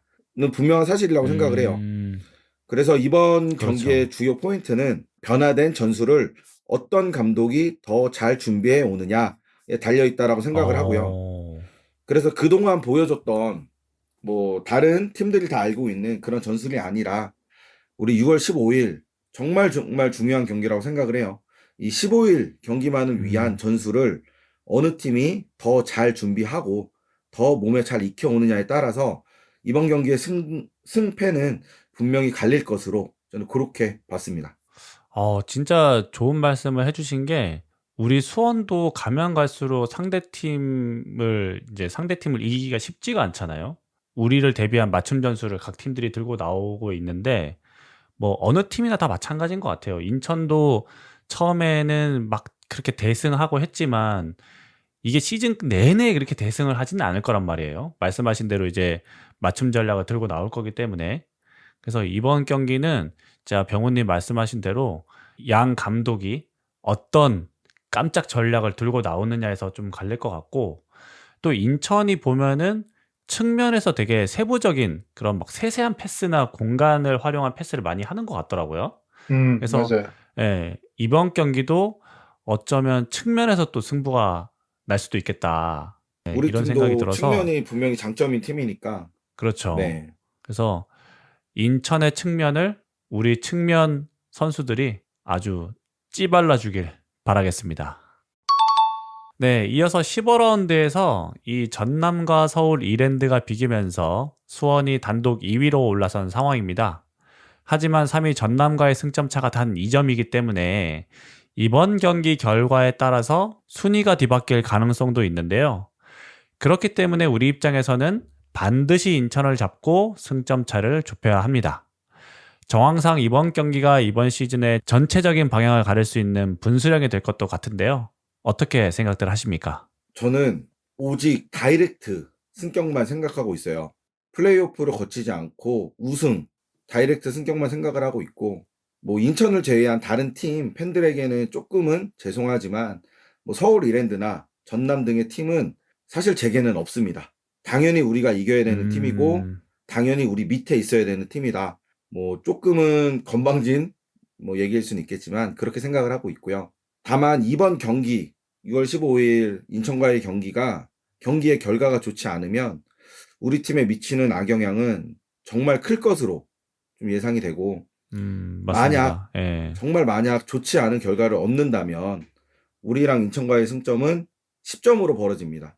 이 10점으로 벌어진다라는 것은 뭐 선수단도 마찬가지고 우리 팬들에게도 우승을 향한 동력이 크게 떨어지지 않을까, 그렇게 좀 우려가 되기 때문에 저는 이번 인천전만큼은 정말 딸깍이든 꾸역이든 뭐 똥맛 카레든 어떻게든 반드시 이겨야 된다. 저는 이렇게 좀 생각을 하고 있습니다. 네. 강윤님은 어떻게 생각하십니까? 뭐 이긴다면 선두 인천을 4점 차로 쫓아갈 수 있게 되고, 또 상대 결과에 따라서 3위 팀과의 격차를 벌릴 수 있어요. 그래서 말씀하신 대로 이 경기의 결과에 따라서 우리가 선두를 쫓아가는 형태가 되느냐, 3위권 팀들에게 쫓기는 형태가 되느냐가 결정된다라고 좀 보거든요. 이렇게 되면 1위 팀은 되게 손쉽게 치고 나가는 형태가 되고, 그 아래 팀들끼리 플레이오프권을 놓고 굉장히 아등바등 다투는 형국이 되면서 리그 형세가 수원 입장에서 매우 안 좋아질 수가 있어요. 그래서 반드시 도망자가 될 게 아니라 승리를 해서 추격자의 자세를 유지할 수 있었으면 좋겠다라는 생각을 하고요. 꼭 그렇게 되리라 믿고 있습니다. 제가 이제 두 분 말씀하시는 걸 듣고 문득 든 생각인데, 작년에 변상환 감독이 처음 부임했을 때 목표는 우승이다. 아직 우승을 포기하지 않았다. 했다가 플레이오프권이 목표다. 이렇게 목표를 수정했거든요. 그래서 이번 인천전을 만약에 진다면 우리가 이제 병현님께서 말씀하신 대로 승점 차가 10점 차로 벌어지기 때문에 2위를 목표로 운영하겠다. 또 이런 식으로 목표가 수정되지 않을까. 상당히 우려가 있거든요. 그래서 이번 경기는 진짜 세상의 그 어떤 경기보다 중요하기 때문에 반드시 우리가 이겨야 되지 않을까. 진짜 어떻게 보면 올 시즌의 결승전이 될 수도 있다, 저는 이렇게 생각하거든요. 그래서 반드시 승리를 했으면 좋겠고요. 이제 말씀드린 대로 결승전이나 이제 다름이 없는데 그러면 이 경기에 나서게 될 선발 라인업 선정해 보고 그리고 이날의 경기 결과까지 예측 한번 해보도록 하겠습니다. 먼저 병우님께서 시작해 주실까요? 네, 저는 골키퍼 양영모, 그리고 수비수 이기재, 권한규, 레오, 이건희, 미들라인에는 이규성, 최영준, 전방에는 파울리뇨, 김지현, 일류첸코, 세라핌 이렇게 예상을 했고요. 수비수에 레오를 넣은 이유와 그 공격수에 세라핌을 넣은 이유는 지난 3일절 경기 때 저희가 비록 2명이 퇴장당하고 네. 2대0으로 경기에서는 졌지만 저는 요 세라핌 선수와 레오 선수를 가장 높게 평가한 경기가 인천전이었거든요. 매우 동의합니다. 네, 레오 선수가 높이에서 절대 지지 않는 싸움을 해줬고 세라핌은 사람이 부족한데도 불구하고 정말 기어가는 수준으로까지 열심히 뛰더라고요. 그런 모습을 봐서 요 두 선수는 맞아요. 무조건 들어가야 된다라고 선발 라인업을 예상을 했고 그리고 경기 결과는 상대가 최소 실점팀이고 우리는 현재 최다 득점팀입니다. 그래서 1대0 우리의 승리로 예상해 보겠습니다. 1대0. 아, 지난번 경기에서 2대0으로 저희가 졌는데 네, 1대0 조금 아쉽긴 한데 예, 이기는 게 중요하니까요. 맞습니다. 네, 그러면 강윤님 예측 한번 들어보도록 하겠습니다. 저도 이제 병호님 얘기 들으면서 제가 요즘 진짜 많이 한 얘기 중 하나였어요. 그 세라핌이 안 좋을 때, 그리고 레오에 대해서 의구심이 든다는 얘기를 주변에서 들을 때, 인천전을 생각해봐라라는 얘기를 진짜 많이 했거든요. 우리가 수가 맞네. 적은데도 네. 불구하고, 예, 물론 무고사의 헤딩을 허용하긴 했지만, 그럼에도 높이에서 계속 밀리지 않으면서 뛰어줬던 게 레오였고, 세라핌 선수도 마찬가지로 진짜 끝나고 나서는 이제 실려나갈 것 같을 정도로 엄청 열심히 뛰어주더라고요. 역습 장면이 하나가 기억나는데 본인이 받을 수 있을지 모르겠지만 어쨌든 혹시나 세컨볼 찬스가 날까봐 끝까지 골대까지 중앙 선수부터 전력 질주를 해줘서 쫓아오는 모습이 있어요. 그리고는 이제 공이 아웃되니까 되게 허탈한 듯이 하늘을 쳐다보면서 다시 뛰어서 원래 수비 위치로 돌아가는 이런 모습을 제가 아직도 이제 생생하게 기억해서 이 선수는 우리 팀에게 이 정도 헌신할 수 있는 선수구나라는 걸 느꼈기 때문에 이 두 선수가 좀 더 잘해줬으면 라는 생각이 또 들기도 하고요. 네, 그래서 이제 제 생각을 좀 접어두고 인천전에 대해서 예측을 좀 해보면 앞에서 말씀드린 대로 권호스님도 계속 말씀하신 대로 경기는 측면에서 결정될 가능성이 매우 높은 경기다라고 보고요. 이 측면에 대한 커버와 우리의 측면 공격을 어떻게 준비했냐가 승부를 가르지 않을까 싶습니다. 그래서 골키퍼는 당연히 형모 불패 양형모. 이 형모 불패가 이날 경기까지 이어졌으면 좋겠고요. 그리고 제르소의 높은 에너지 레벨을 제어하고 오히려 그것을 누르기 위해서 이건희 선수가 주전으로도 나올 것 같다라고 생각합니다. 풀백에선. 네, 그리고 무고사를 제어하기 위해서 레오와 권한규가 3일절 원정처럼 다시 센터백 듀오를 맡을 것 같고 왼쪽도 역시나 이기재 선수일 것 같습니다. 미드필더에는 좀 더 수비적인 역할을 해줄 최영준 선수와 또 공격적인 역할을 해줄 이규성 선수가 같이 나와서 시너지를 보여줬으면 좋겠고 전방이 좀 어려운데요. 저는 물론 앞에서 이제 일류첸코와 김지현 선수의 활용에 대해서 얘기를 많이 했지만 그 활용이 좋은 이유는 두 선수의 폼이 좋기 때문이라고 지금 생각하는 중이에요. 전술적으로 좋은 게 아니라. 네. 그러면서 두 선수가 조금씩 희생이 되고 있고 특히 일류첸코가 좀 많이 희생되고 있다라고 생각을 합니다. 원래 자기의 역할보다는. 그래서 두 선수를 같이 쓰기보다는 좀 과감하게 변성환이 폼 좋다고 둘 다 쓰는 게 아니라 포기하는 대신 전술적인 완성도를 좀 높였으면 좋겠다라는 생각을 합니다. 그래서 누구를 좀 더 쓰는 게 좋을까라고 고민을 하다가 사이드에서 확실히 이기는 게 중요하잖아요. 그래서 그렇죠. 왼쪽부터 브루노 실바, 가운데 파울리뇨, 우측에 세라핌이 출전하고 전방에 김지현이 나오는 형태가 전반전에서는 더 좋다고 보고 후반 상황에 따라서 일류첸코가 어떤 선수와든 교체를 해서 들어가는 방식을 택하는 게 좋지 않을까라고 생각합니다. 뭐 예를 들면 박승수와 일류첸코가 한 호흡으로 들어가고 김지현과 브라질 용병 3명 중 1명이 나오는 이런 방식이 좋지 않을까 이렇게 생각을 좀 해봅니다. 승부는 아주 치고받는 난타전 아니면 이런 팽팽한 경기는 딱 한 골로 승부가 갈리는 상황이 보통 나오더라고요. 네. 그래서 병우님 예측을 들으면서 웃었는데 저도 좀 조심스럽게 1대0 수원의 그래요. 승리를 좀 예상해 봤습니다. 저도 한번 이제 선발 라인업이랑 경기 결과를 예측해 보자면 저는 조금 두 분과 생각이 좀 다른데요. 저는 이제 골키퍼에는 양영보 선수가 그대로 나올 것 같아요. 근데 포백에는 저는 이기재, 권한규, 황석호, 정동현 선수가 나오지 않을까 싶어요. 예. 왜냐면 이건 이제 전체적인 라인업과 관련이 있는데 황석호 선수를 제가 예측한 이유는 전방에 이제 판타스틱 4가 가동이 되어야 되지 않을까 싶어서 수비에서는 아마 국내 선수로 나오지 않을까 싶고 정동윤 선수를 제가 예측한 이유는 이 바로우 선수를 막는데 스피드가 좋은 이건희 선수가 오히려 나을 수도 있겠지만 사실 이건희 선수가 성남전에 조금 아쉬웠어요.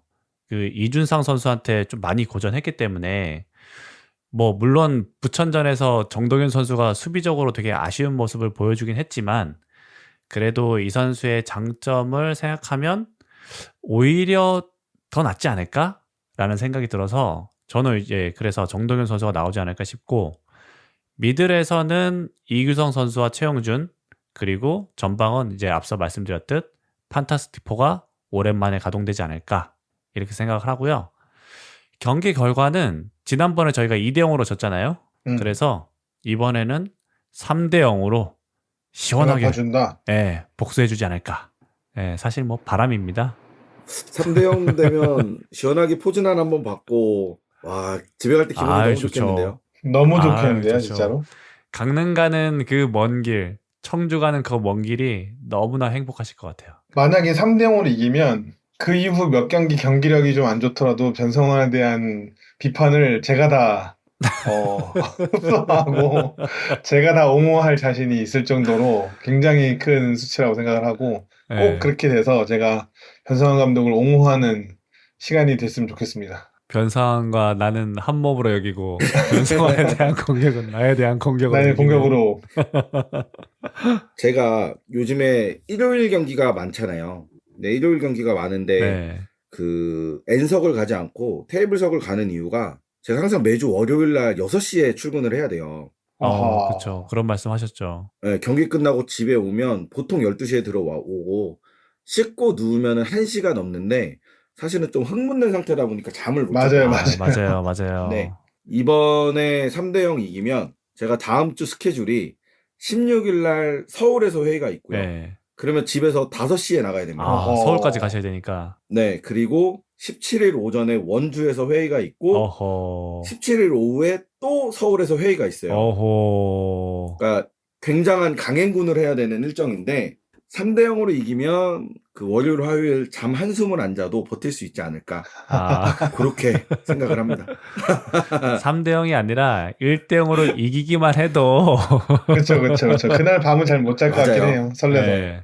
네. 제가 이제 맞아요. 그 방금 병윤님이 이제 그 이기면 잠을 못 잔다 하셔갖고 생각이 났는데 예전에 저희가 2019년도에 그 춘천이랑 수원이랑 경기를 하는데 그때 염기훈 선수랑 한석희 선수였나? 하여튼 골을 넣고 저희가 2대0으로 이긴 적이 있었어요. 춘천 원정이었는데. 그리고 나서 집에 이제 짐이 싸고 둘이 돌아오는 길에 원주 휴게소를 들렸는데 거기서 선수랑 만나셨죠? 전진우, 한석희, 염기훈 당시 선수를 만나고 인터뷰를 했었거든요. 골대방 영상이 있습니다, 여러분. 있어요. 영상이 있어요. 그 썸네일이 후줄근 해가지고 많은 분들이 안 보셨는데 맨 끝에 있습니다. 근데 제가 그날 거짓말 안 하고 자려고 누웠는데 심장이 벌렁벌렁 해갖고 잠이 안 오는 거예요. 그 막 아드레날린이 막 멈추지가 않아서. 맞아요. 그래서 이번 인천전을 승리한다면 아마 그때와 같은 기분을 또 느끼지 않을까. 솔직히 또 느끼고 싶습니다. 중독되고 맞습니다. 싶습니다. 그 도파민에. 인천전 오시나요? 권호수님? 못 갑니다. 죄송합니다. 제 목까지. 뭐 인천에 승리 오셨으니까 부천전에서는 제 목까지 현장에서 도파민 팡팡 받으시길 바라고요. 저 이번 인천전은 N석으로 예매했습니다. 와우. 다시 N석으로 돌아왔습니다. 지면 진짜 큰일 날 것 같은데 꼭 이겨서 기쁜 마음으로 돌아가시길 진짜 진심으로 바라겠습니다. 오늘 다시 한번 함께 해주신 병우님께 진심으로 감사드리고 오늘 함께 해주신 소감 들으면서 이번 시간 마무리해보도록 하겠습니다. 네, 뭐 부족하지만 그래도 끝까지 들어주셔서 정말 감사드린다는 말씀부터 드리고 싶고요. 뭐 우리 골다방 크루원들에 비해서 좀 준비가 너무 부족하지 않았나 하는 생각에 좀 죄송하지만 그래도 정말 재밌게 뜻깊은 시간 보냈다고 생각을 합니다. 앞으로도 우리 골다방 팟캐스트 많은 관심과 사랑 부탁드리고 우리 건어스님의 거피디도 많은 구독과 좋아요 아유, 부탁드리겠습니다. 감사합니다. 감사합니다. 커피디의 영상 팩토리. 아이, 네. 더 이상 하면 이제 안 돼요. 너무 눈치 보여가지고. 아, 근데 오늘 병원님께서 준비를 너무 잘해주셔갖고, 사실 맞아요. 제가 좀 팟캐스트를 준비하면서 되게 편했어요. 음, 제가 사실 좀 이 팟캐스트 준비하면서 경기도 좀 분석도 많이 하고 했었는데, 저 이상으로 경기 분석을 너무 잘해주셔갖고, 너무 오늘 재밌는 시간이었고요. 다만 좀 제 개인적으로 아쉬운 게 있다면 저의 진행이 매끄럽지가 않아가지고 아닙니다. 병호님 모셨는데 절대 아닙니다. 좀 죄송한 네. 생각이 드는데 저도 더 분발해서 앞으로 이제 다시 병호님이 또 오실 수도 있고 다른 게스트분이 오더라도 이제 더 즐겁게 얘기할 수 있도록 저도 준비를 더 많이 하도록 하겠습니다. 이 편집된 내용을 들어봐야 알겠지만 1회에 올라왔던 그 긴장감이 다시 한번 좀 느껴지지 않을까라는 기대감도 좀 드네요. 벌써부터 편집할 자신이 없습니다, 사실. 이걸 들으면서 어떻게 편집을 해야 되나, 이런 생각이 드는데, 어쨌든 오늘 병호님이랑 너무 즐거운 시간, 보냈던 것 같습니다. 네, 더워지는 날씨와 함께 도파민도 터지는 경기가 펼쳐지는 것 같습니다. 이번 인천전은 부디 완승이라는 도파민으로 또 한 번 우리를 중독시켜 주실 거라 믿습니다. 다들 아시겠지만 예전부터 인천과의 경기에서 인천의 파란 검정의 목소리가 상당하거든요. 하지만 그들이 경험하지 못한 것은 바로 우리 수원의 중원사령관 이규성입니다. 또한 수원의 판타스틱4도 아직 경험하지 못했습니다. 뿐만 아니라 역대급 열정적인 프렌테 트리콜로의 서포팅을 처음 맛보게 될 겁니다. 예전에도 그랬지만 최근 우리 수원 팬들의 응원은 그 어떤 팀이 와도 박살낼 것 같습니다. 이 경기 저희도 목이 터져라 온 힘을 다해 응원하도록 할 테니까 많이들 오셔서 이 도파민과 함께 해주셨으면 좋겠습니다. 저희 팟캐스트를 진행하는 동안 다소 서툴고 듣고 계시는 분들의 마음을 모두 헤아리지 못하는 경우도 있습니다만 미우나 고우나 저희 팟캐스트를 들어주셔서 감사드리고요. 앞에서 언급했던 저희의 부족한 부분을 채울 수 있도록 여러분들의 많은 의견과 격려 부탁드리겠습니다. 오늘은 이것으로 마칠까 합니다. 오늘도 골다방 크루와 함께 해주셔서 감사합니다. 수원 3대0 좋은 꿈 꾸십시오. 감사합니다. 네, 수고하셨습니다. 이번 주말에 지금 그 예매 현황을 보니까 2만 명이 넘는 관중이 온집하고 예상컨대 와. K리그2 최다 관중 신기록도 갱신되지 않을까. 지난 3월 1일 경기가 K리그2 최다 관중일 거예요. 네, 맞아요. 인천의 네네. 매진이었죠. 인천 홈경기장의 최다 관중 기록과 첫 함께 매진이었고. K리그2 최다 관중 기록이었던 걸로 알고 있어서 이번 시즌 이제 최다 관중 기록이 이번 빅버드에서 또 깨질 거라고 생각을 하는데요. 그리고 지난 시즌에는 한 번도 경험해보지 못했던 원정 만석도 우리가 경험할 수 있지 않을까라는 기대감이 있어요. 우리가 맨날 다른 팀만 채워줬잖아요. 올해는 맞아요. 이번엔 우리 팀도 좀 채워주고 갈 거라는 생각을 해서 아주 멋진 대결을 기대하고요. 그보다 더 멋진 우리의 승리를 기대하겠습니다. 기대를 가득 품고 빅버드에서 뵙겠습니다. 포르자 블루윙스, 바모스 트리콜로, 렛츠고 골다방. 감사합니다. 그 최근 몇 년 동안 빅버드 2만 명 넘은 적이 없었던 걸로 제가 기억하는데 그죠? 강원과의 경기가 그나마 좀 많았는데 강등하던 그 마지막 경기 강등전에서는 2만 넘었을 거고 그 앞에는 없었던 것 같아요. 그러니까 저도 23년 경기 다녔을 때는 뭐 슈퍼매치도 2만 명 초반 이 정도였었거든요. 맞아요. 예전에 맞아요. 슈퍼매치도. 네, 이번에는 역대급이지 않을까. 예. 2시에 경기장 도착해야 될 것 같은데, 주차 때문에. 그러니까요. 주차도 문제고 끝나고 나오는데도 아마 엄청 힘들지 않을까. 예. 찾아보니까 그 K리그 1 마지막 경기가 23 시즌 38라운드였는데 24,000명이었대요. 24,932명, 25,000명 가까이 와서 강등을 목격한 거죠. 야, 아, 그때 기억이 떠오르네요. 슬픕니다. 그때 그 정막. 네. 네. 예, 6월 15일 어우. 날은 2만 명이 넘는 우리 수원 팬분들의 엄청난 함성으로 경기장을 가득 채우기를 바라겠습니다. 어쨌든 두 분 잘 갔다 오시고요. 가서 네. 꼭 승리 맛보고 오시길 진심으로 집에서 응원하겠습니다. 경기장에서 뵙겠습니다. 네, 수고하셨습니다. 감사합니다. 경기장에서 뵙겠습니다. 끝!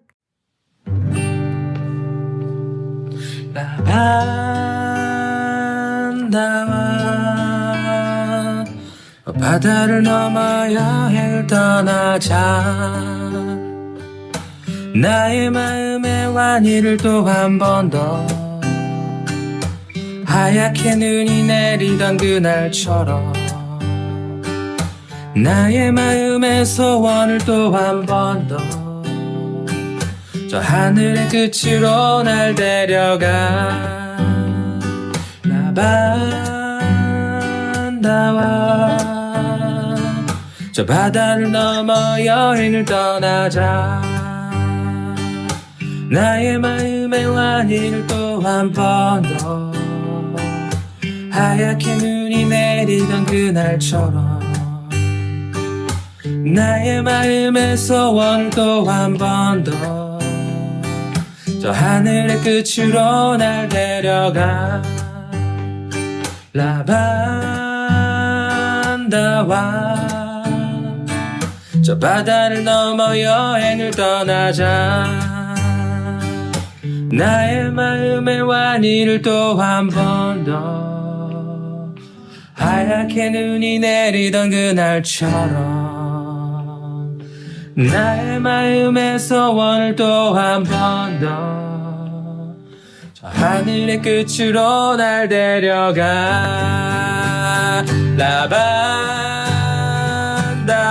라반다와 저 바다를 넘어 여행을 떠나자